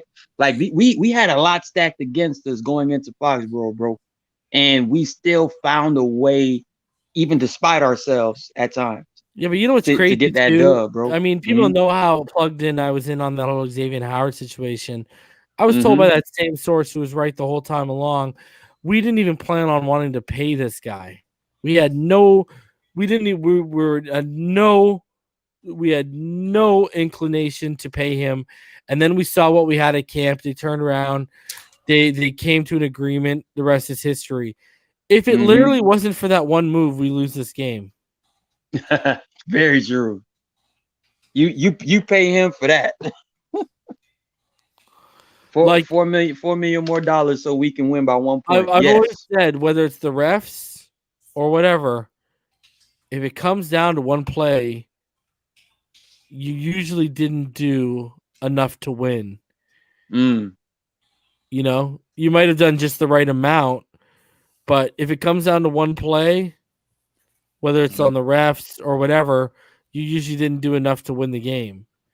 And we literally one play more than we needed to, and that was the Xavier Howard turnover. That turnover doesn't happen, and it's a wrap. They're at least getting unless I was about to say unless they get the field goal, right? And the Dolphins turn right back around and drive down the field. Because basically when they got that turnover, the Dolphins were just trying to get the first down and then run out the clock. Right. But I still believe that the Dolphins, if they had their backs against the wall, I believe they would have found a way to conjure up one of those drives, just like how they opened the game and how they came back out in the second half. I do believe they had something scripted for a 2-minute offense, and I think they would have. I believe they would have drove down the field to get, if we needed a field goal with Jason Sanders, or if we needed a touchdown. I think they would have tried to find something to dial it up, bro. I got that feeling that Miami would have pulled it out regardless, but we just lucked up by Xavier Howard, punching the ball out, getting the recovery, and then let's just run out the clock. So to get out of there, so. It was a tough game. Like all I'm saying is, if they had, legit playmakers in the receiving core, because I think Nelson Aguilar is very overrated. If they had legit playmakers in that receiving core, it might have even been a different. It might have even been a different circumstance when you got to the red zone. That's the whole thing. When we run into more complete offenses, this stuff is going to get exposed. That's what we're coming down to right now. So that's why I got my fingers crossed that offensively we find ways to extend the drives on third downs, like how we were seeing throughout the entire preseason. And obviously preseason and regular season are different, but once you get into a habit of converting third downs and extending drives, the way I see it, this offense knows how to finish drives once they get into the red zone. And I'm interested to see how they do that, moving forward throughout the season, especially in these first 5 games, bro. It has to get to the point where we have to be more consistent offensively, so we don't have to rely too much on the defense being our hero every time. So, all right. So we're about to hit the hour and a half mark. You guys got anything else you want to Yes. you want to get off your mind here? Should I open it up for a half hour, or what do you think? I'm just talking to the folks, man, in the chat. My bad. I hear y'all talking, but so I'm trying to get some people. We'll open it up for a half hour. Yeah. All right. And honestly, what really stood out the most, bro, there was a moment in time in the game where I'm seeing energy for energy. The Patriots just looked like they were just trying to win, and we were looking like we were trying to get out of there, bro. Like, it felt that way, and I hate when you feel the momentum swing. Yeah, like it's one thing to notice it, but when you actually feel it. Honestly, the momentum swing came when it was a bad call by the referees on roughing the passer with Landon Robert, and then it was a double momentum swing when we caught New England offsides, and we should have got a free play, to take a chunk shot in the end zone, and they blew the whistle. It's like, come on, man, you're not supposed to do that. And these dudes play violent. Great point, Martin. That was a free play. There should have been a free play. Potentially a touchdown. Jalen was running and Wilson was running. These Steelers play violent, bro. Yeah, they got most of their defense back from the year before. Oh wow, they play violent. Are you yeah, they do. Yeah, watching that game. Yeah, they are violent. Like, their whole mission up front is just to wreak havoc. They don't even give a shit. They didn't even. Yeah. And by the way, guys, because I've seen a couple people ask, there's no real update on Raekwon Davis. They're still awaiting tests. Well, you got an MRI? Yeah. Oh, okay. Flores addressed it today.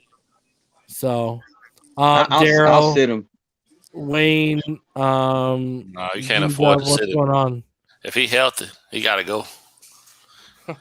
There's a difference between injured and healthy. Yes, sir. Yeah. Well, they just activated Zach Martin off the list for Dallas, so I know they were happy. Nice play, boy. Look at that. Yeah, Buffalo didn't have nothing going for them, bro. They out here trying to throw the old school flea flicker, everything. Right. They was trying. You know what I don't like about that loss? Now they're gonna come out with a chip on our shoulder. Yeah. But that's what we want, right? We want the best that they can offer, right? See what we really. But quietly, reason we might have a chip too because we didn't win in good fashion either. So we're gonna be kind of pissed off too, going into the next game. I don't we think felt that we could have lost. Pissed about a win, but I mean, I'm talking about as far as we could have been better. Played better. You know, yeah. Right. They're gonna be a little angry. I know we can do better. That's what they're gonna be thinking. So they're gonna, psychologically. That's the thing that worries me. Now this is the fourth time I've seen Josh Allen run a QB keeper. Mm-hmm. For a first down. First one he got was 13 yards. You gotta hit him so he doesn't want to do that shit. Right. Yeah. How about you do? They didn't start. Yeah, the Steelers didn't start teeing off on him until the second half. And like I was saying, they changed the front. That's what I was looking at. That's what I went back to go look at. They were in a traditional 3-4, in a regular normal set or odd set. And in the second quarter, they switched more to an over.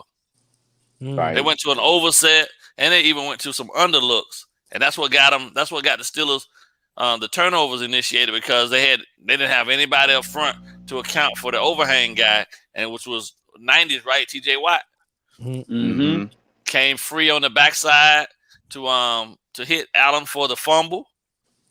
They didn't have an answer for it. They did zero adjustments to that.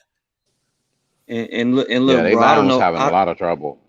I don't know who is going to be on this defense, whether it be Emmanuel Ogbah, Jalen Phillips or Elandon Roberts. Somebody got to put that hit stick on Josh Allen this game, bro. Somebody has to let it be known. All that running around. Dude, I'm tired of this guy beating us, man. Yes. Yeah, and the thing is, when they was keeping another thing, the Steelers were doing well against them. When they was getting them off guard and off platform, he throws some wildly inaccurate passes. Those are interceptions and against our secondary. I mean, he was bad. He was throwing some bad balls because they was getting them off his platform. It was getting them off. So y'all scouting. Oh yeah, I was scouting all morning. I was looking nothing but that game all day last night. Okay. I was getting on them. Yeah. Good, man. Tomlin always played, his defense was always prepared. Mike Tomlin always had defenses that was prepared. The offense is going to be tough. The offense is going to be tough, but I don't think we're going to have too many problems with their defense.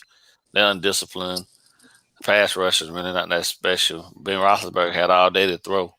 He did, wasn't he? He looked like old Ben. He's slow.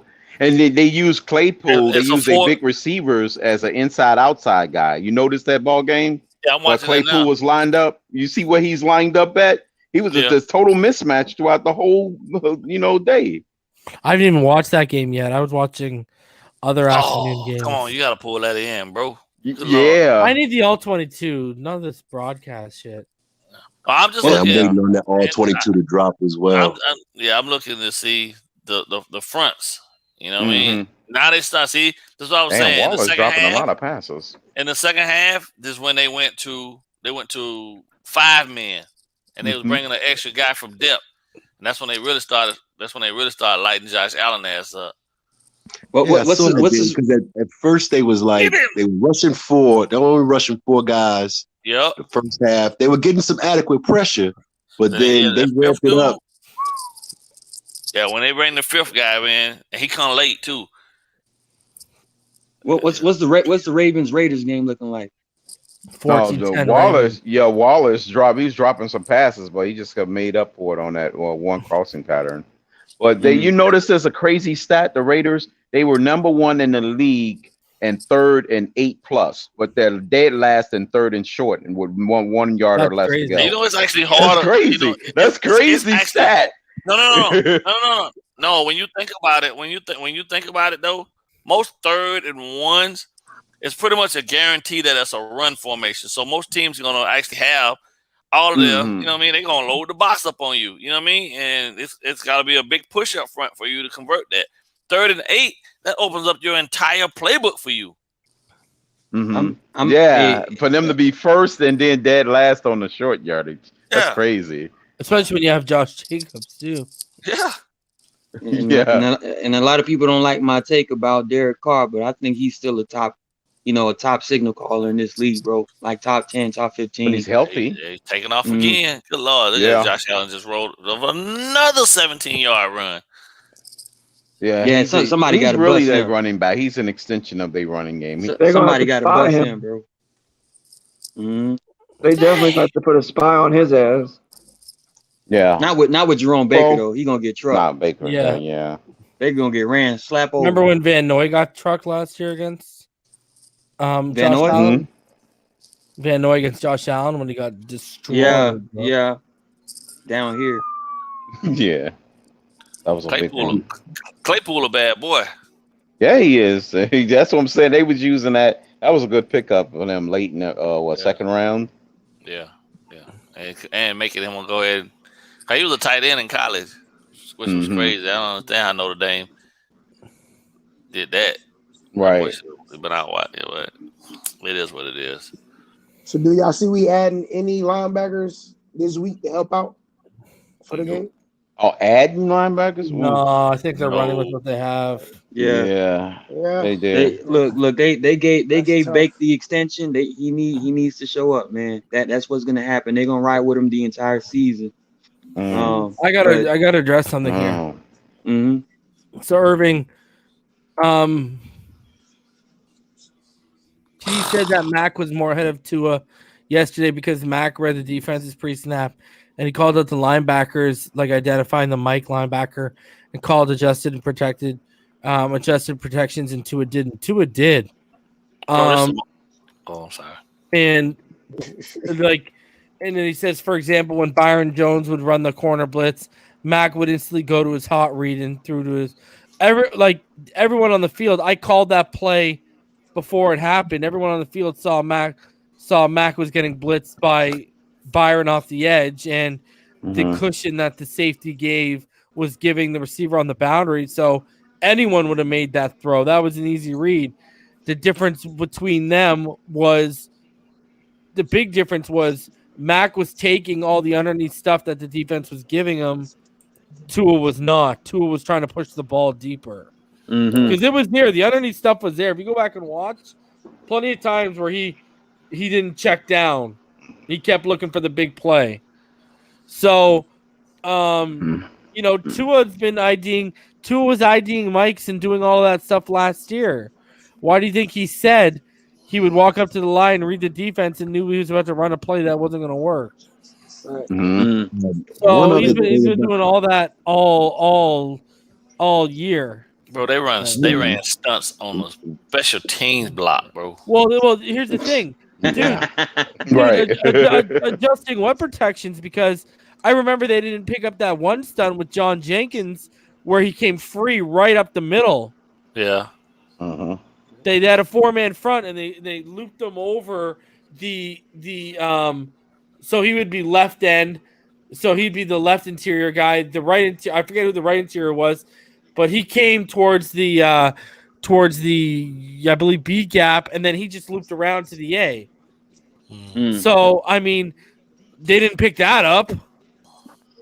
Well, one thing I got a question about what Irving said. Didn't New England sign a veteran center this year? David Andrews. They brought him back. They brought him back. Right. And don't you think Belichick would probably trust him more making the line calls? That's exactly what's happening. Exactly. So I think that's who's making the line calls. So before we start giving all world talent to Mac Jones, let's pump the brakes a little bit on that. Mac Jones has massive help in New England right now, bro. And Sure. let's not front like Josh McDaniels. You want to keep it real? He's got better coaching. Yep. He's gotten a better offensive line. He's got a better run game. The only thing he doesn't have are the weapons that we have on the perimeter and in the slot. That's it. Don't forget the refs. That's it. Don't forget the refs. Because you give Tua what New England has is a bigger spread. If you give Tua New England's line and running game, it's a wrap. Right. We run away. We run away and hide in this game. Yeah, agreed. Here's a question. Reason for next week's game: are we allowed to sack the quarterback? I know. That's what I'm saying. Rhetorical. Right. What's crazy is crazy. Mac Jones is living off a rule that Tom Brady had. You feel me? Yep. As long as you don't drive him into the ground, you should be good. Right. We don't like how the run defense. We don't like the soft zone that they played. Fact of the matter is, if that touchdown did not happen, if that weak call does not happen, they're probably kept to another field goal. True. Yep. Field goal, exactly. Yes, it's 12 points instead of 16 or whatever. Correct. And the Correct. reason why we're saying that is because once they got into the red zone, That was a third down sack. Hey, I you thought Yeah, it was. literally once they get in the red zone, all you do is you spy the running back out of the backfield and it's short area. You lock down the two tight ends. Are you really worried about any of the boundary or slot guys in their one-on-one matchups? No, you're not worried about them at all. Hey, Mm. hey, ball game. Yeah, I man. got a question for you. Okay, when the Dolphins are running the RPO and they have a stall drive, maybe don't get a first down the first time out the box, right? Does that cause the defense to change its schemes and go to a zone because of the fact that they may be tired or winded just getting back on the field from being on the field? So we're talking a short 3 and out that they unfortunately can't convert on. Let's say whether it's a short 3 and out or it was a 3rd and 8, but it doesn't matter. They get off the field 3 and out. Okay.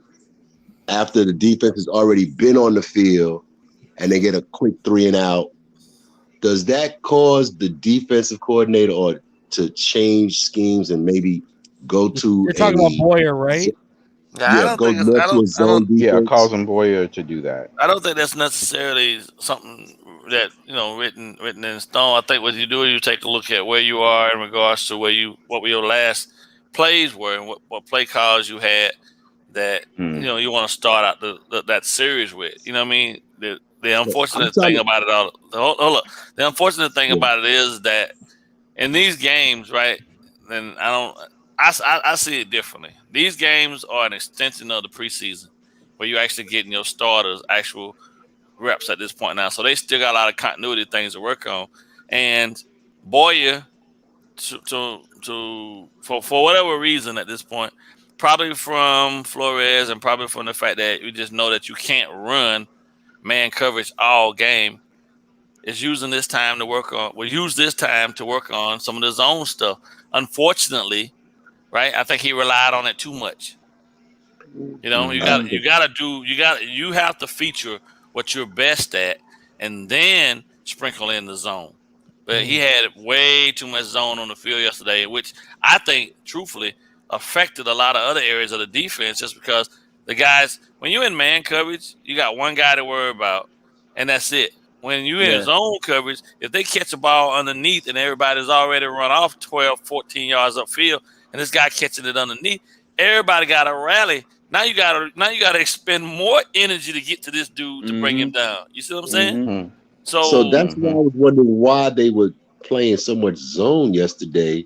Yeah, and didn't play a lot of man. They were just keeping everything in front of them. And it was a matter of they were literally like, okay, we'll give you all the short stuff, but that's going to take you a whole bunch of time. Once we get to the red zone, we lock you down. So what happens is you're taking all this time off the clock for yourself, but all you're ending up is with a field goal, and they're basically betting that you're not going to field goal us to death. Right. So it's not the best. It's not the best theory, especially when you know without a shadow that the team is built to run a more aggressive style of defense. But I also don't think he wanted to show too much in preparation for the Bills. You know what I mean? I agree. And the Dolphins. Well, and it was also because of the lack of perimeter guys. Yeah. Like if they had perimeter guys, they knew for the majority there wasn't a chance of a ton of explosive plays against them. If you go look at it, that's why a lot of the yards came after the catch. Now, especially when you got to the red zone. When you get to the red zone and you don't got to worry about your boundary guys, you lock in on your 12-man personnel with Jonnu and Hunter Henry. You say, if I take away those two tight ends and I take away your running option out of the backfield, you're not beating me on the boundaries in the red zone. What are you gonna do? Cheers. That's it. That's the thing. They were comfortable enough where we'll give you from the 20 to the 20, but once you get inside that 20, Now we're going to expose you and basically say, beat us outside. Because look at what they did to Herbert last year. Herbert had a bigger arm. He had more experience at this point that we met him, and he had way more big playability. So what did they say? We're going to take away your seams. We're going to take away the middle, and we're going to, from the get-go, beat us outside the hash marks. And he couldn't. Right. Mac, they were just like, you know what? You don't have what it takes to even threaten us outside of the hash marks. Take what we give you, but when it matters, we're not giving you an inch. Right. Well, Right. Yeah, exactly. Like that. It almost backfired, though. Herbert, yeah. Yeah. Florida's my my point, because It was this is the definitely- first time that they had really had success using that theory, and it almost backfired. So I'm glad, like I said, a win is a win is a win, and I don't care whether it's pretty or ugly. I take the dubs all the time. But I just was wondering why they played so much zone. I think the offensive coordinator and the defense got too cute. They were a little too cute. And on the first possession and the in the second half, that they not that they knew they could score, but they had a lot of confidence that both of them scripted drives. They went right down the field. Well, because you practice those drives during the week, right? So yeah. But what I'm saying is, I think they were thinking, okay, 14, not exactly points wise, but okay, 2 touchdowns, and surely we can score another touchdown and a field goal, and we'll give them the inside of the 20s, and then we'll play lockdown defense. And like y'all said, it almost backfired on them. Damn, 49ers can't take this injury bug to save their lives. You see Kenny Stills re-signed with the Saints. Did he? Oh, he did? They just lost Jason Verrett and he just got his buddy back. Like, you know what's crazy? That's exactly what they did. I mean, they had 70 plays, but they only had 8 drives. Yep. We had 52 plays, but we had 9 drives. 9 drives.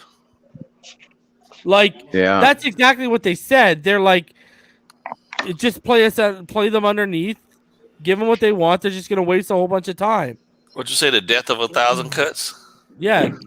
That's 5,000 cuts, which is what I thought we were going to do. I thought we were going to go over the top and then come and slice them underneath. The ease at which they scored coming out of the half and in that first drive, man, just blew me away, bro. And it was precision. There has to be that they just didn't want to show too much of it. Too much. Right. Have it on tape for Buffalo. That's the only thing that I can come up with now at this point is how he got away from it. Hey, did they move away from the RPO after those scoring drives? Yes. They used it still, but they didn't use it as predominantly. Yeah. True. And if you notice those drives, the recipe was RPO and up tempo. Yep. True. They took away the up tempo aspect of it. Like, you still saw a bunch of RPO, but there was no they was muddling around, huddling and stuff. And you look at the scripted drives. I think it was the second one. It might have been the first, but I'm pretty sure it's the second one.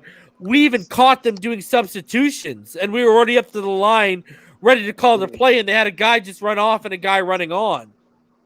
Like, they were on their heels. They could not handle what the fuck was going on. Yeah. What did you think of that? What did you think of that penalty? Definitely. What did you think of that penalty that was called that stopped that play? Free play? That free play. The encroachment. Oh, yeah. I'll tell you this. If that Wilson throw that got batted down by Jalen Mills is over Wilson's left shoulder, his outside shoulder. Yeah, that's right. I was thinking that too. That's sick, and we're not even having this conversation. If that Waddle throw where it was back shoulder and he had to turn around and catch it, because the McCourty was up, he was over top of the defense. He needed to make the Wilson throw on that Waddle throw. Yeah. If he makes the Wilson throw on that Waddle throw, Waddle's gone for 6. That's a touchdown. Yeah, that's the Wilson over the outside shoulder, that's 6. And then like you said, like Dwayne, I think Dwayne mentioned it. If Waddle doesn't drop that football, he's up the sideline for at least 20, 30 yards. That's stuff they'll dial up and clean up this week in preparation for Buffalo. That's for sure. Waddle is about to go off, bro. I think Waddle's going off this year, bro. I think he's gonna get 1,000. I think so. Because it's 17 games. Yeah. Dude, when he took that first catch and cut over the middle, I was like, this guy's about to bust this shit. Yeah. Like he hit the turn. Then he got a little feisty on the outside there, too. I liked it that he was fighting for the extra yards. He was a little feisty. And obviously, not a lot of you guys are 2K fans as far as NFL 2K. But NFL 2K, I used to play it Rocket. I used to rock it hard. Bro, but remember you used that you had to tap the A button or the X button if you was playing a PlayStation like really fast with your finger. With a boost. Like that's what I be seeing. Like whenever I see Waddle with the ball in his hands, I just think about 2K, how you tap the X button real fast or the A button real fast. So he can run fast. I'm telling you, he's the best. He's the best receiver in this class. Yeah, I think so. Yeah, I was so rooting hard for him to get Jamar Chase caught a touchdown though. But Mark, I could have caught that. All the receivers in the top 10 caught one. Everybody caught one except Pitts. He the only one didn't catch a touchdown. That was a perfect throw by Joe Burrow. And did you hear Burrow's comment? Because Devontae Smith was wide open on his catch too. In his interview, he walked up. He didn't even let nobody ask a question. He's like, "Yeah, y'all said my boy couldn't catch the football." Come on, man, grow up. Yeah, and then ran. I think Odell Beckham had a talk with him. Say, "Don't be doing LSU like this." Stripes are gone. Hey, what do you want to see more running from the Dolphins? Yeah, Gaskin averaged 5.4 yards per carry. Why is he only rushing the ball 9 times? Why is John Gruden out here trying to run a halfback counter on 4th and 1 from the shotgun? Yeah, exactly. We talk about Chucky Gruden, man. Calais Campbell just ate that shit up. Chucky, man. I'd like to see Gaskin run more. Hey, hold on a sec. Where you at, Clump? You wanted Pitts. I told you Waddle was the move that he took receiver. And where's Pitts' touchdown, bro?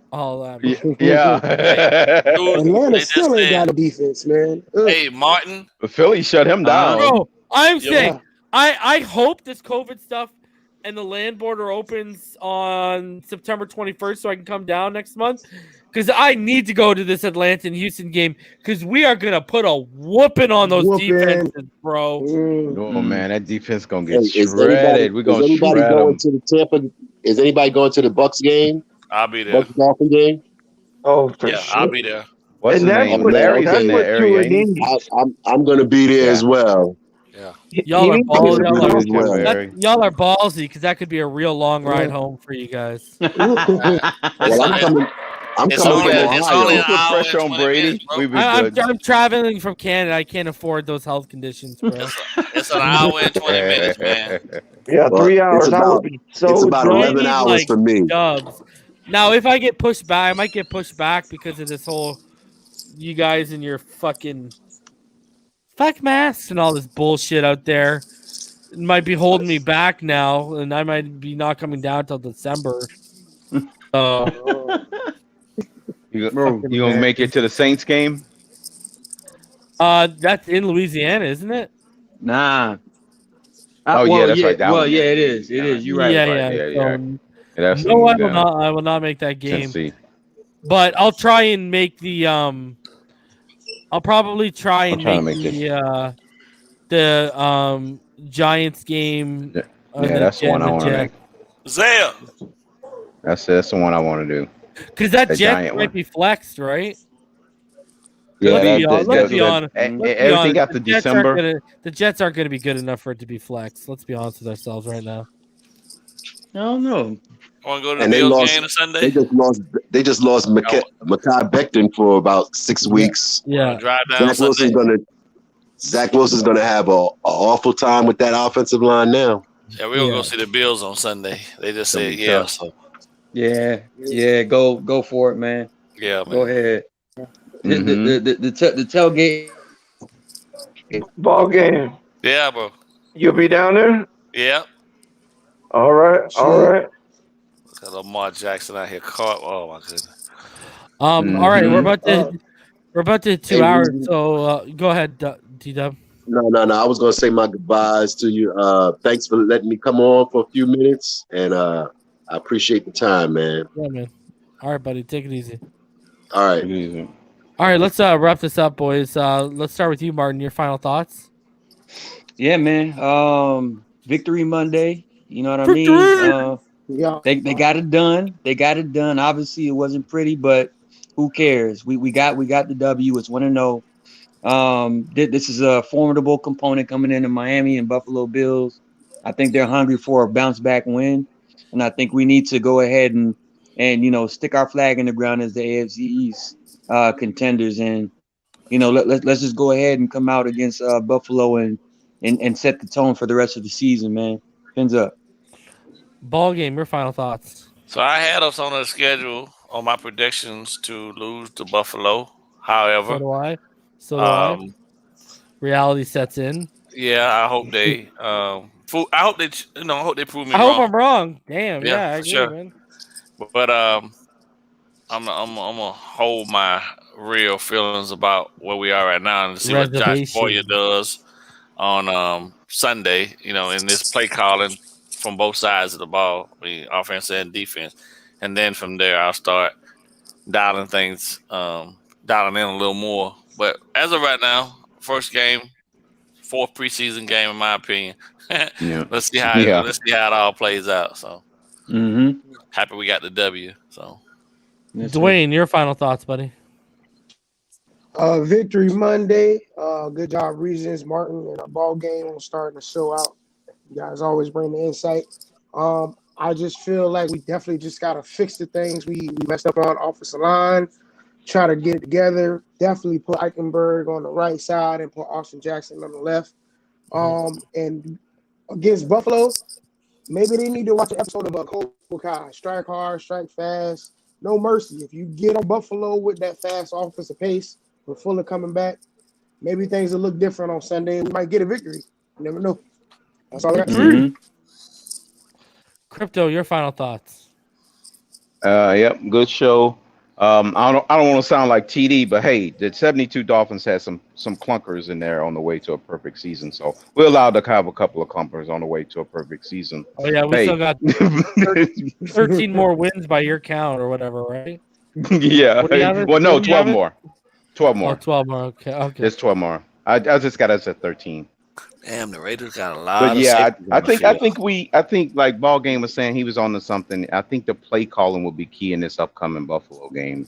So if we can get an edge in the play calling department, I think we can still beat them. We'll be able to edge them out. I think we'll be able to put some pressure on Allen, keep them scrambling and throwing some bad balls, and X will get some picks. So fins up. But we need some. That was the only thing missing from Sunday. I kind of wish that was an interception to seal the game. Daryl, your final thoughts, buddy. Yeah, Reason, I appreciate you letting me on, man. A lot of times when it comes to streams like this, when you're able to be on with smart individuals like yourself and Mr. Ball Game and Martin and everybody else who made an appearance today, for me, I just kind of like to sit back and hear you guys give your perspective on where this team stands. And for me,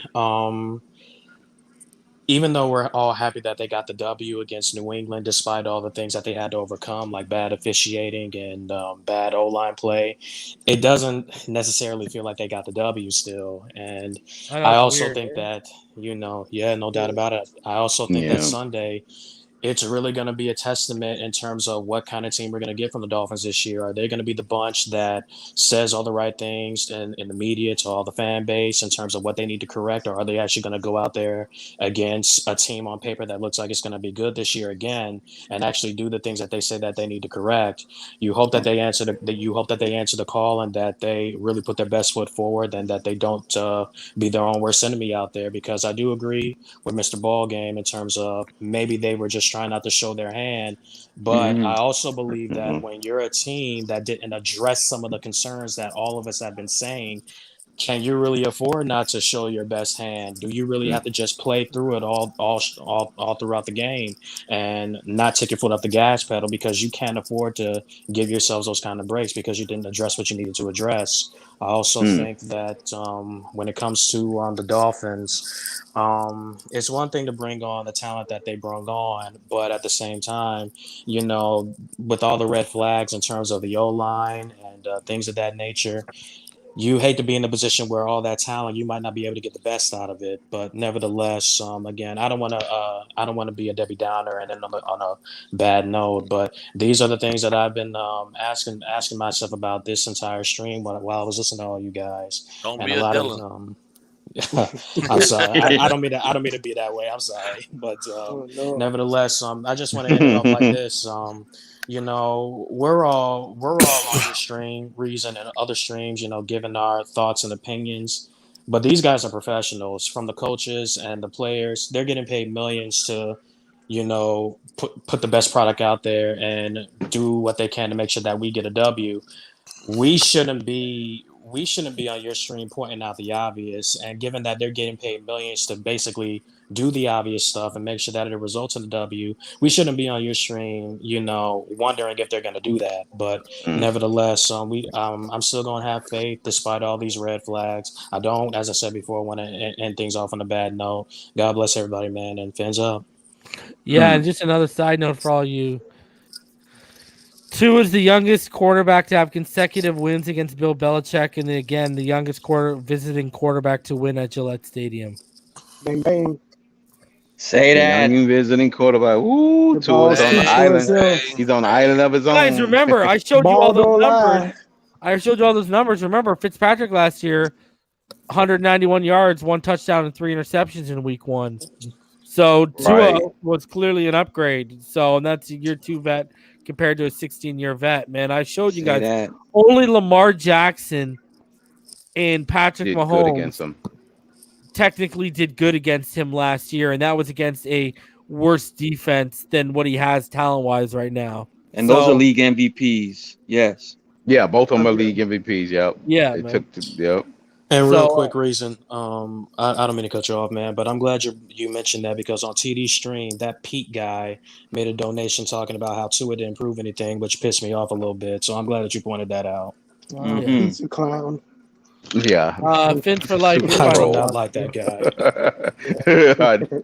You're not alone. Trust me.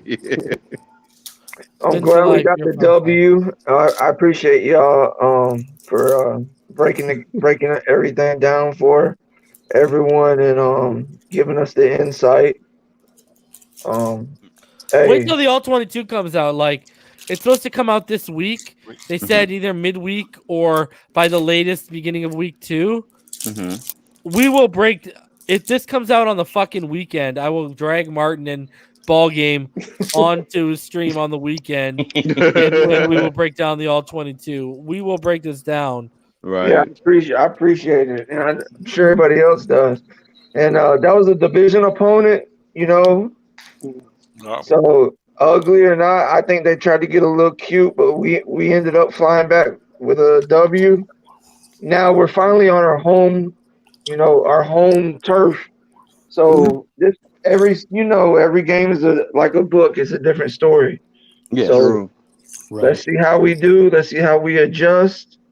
I see a couple bombs. Yeah. And yeah, man, I'm excited. Let's go 2-0. It should be 87 degrees on Sunday.